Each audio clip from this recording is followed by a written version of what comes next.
Bonjour, on se retrouve aujourd'hui pour le démontage sommaire d'un Smith & Wesson modèle 422.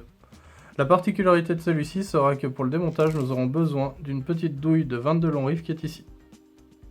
Juste avant de procéder au démontage, on va procéder à la vérification de sécurité. Donc, éjection du chargeur, vérification de la chambre, tout est en sécurité. Pour pouvoir procéder au démontage, comme je vous le disais tout à l'heure, on va avoir besoin de la douille de 22 long rives qui est juste là.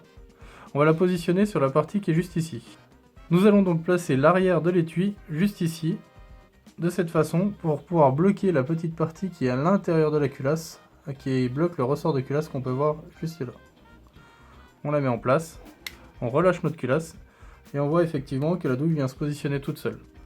Juste après, nous n'avons plus qu'à appuyer légèrement sur la culasse, ce qui va libérer la pièce qui est ici. Une fois que nous l'avons libérée, nous pouvons l'enlever comme ceci.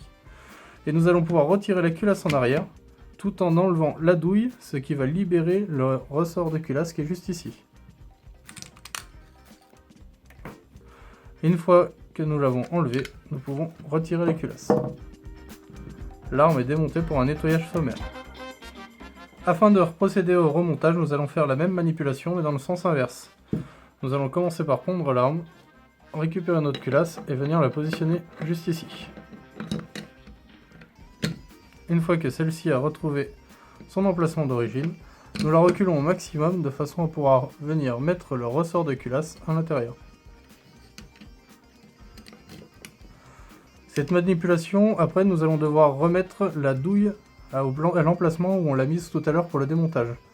Alors vous pouvez essayer de le faire simplement avec les doigts, ce qui va être assez compliqué. Moi la petite astuce que j'ai trouvée, c'est de reprendre notre pièce qui est juste là, de venir la positionner où elle devra se positionner juste après, et de venir la mettre en arrière, comme ceci, de façon à pouvoir remettre la douille, comme cela. Une fois que tout est en place, nous avons juste à ravancer la culasse, de façon à voir apparaître l'emplacement de la pièce qui va être juste ici. Il va falloir tout aligner. On va bien remettre la petite pièce avec la partie la plus creusée vers l'arrière, comme ceci. On revient tirer notre culasse en arrière, vous avez vu ça a libéré tout de suite la douille. On relâche notre culasse et notre arme est remontée.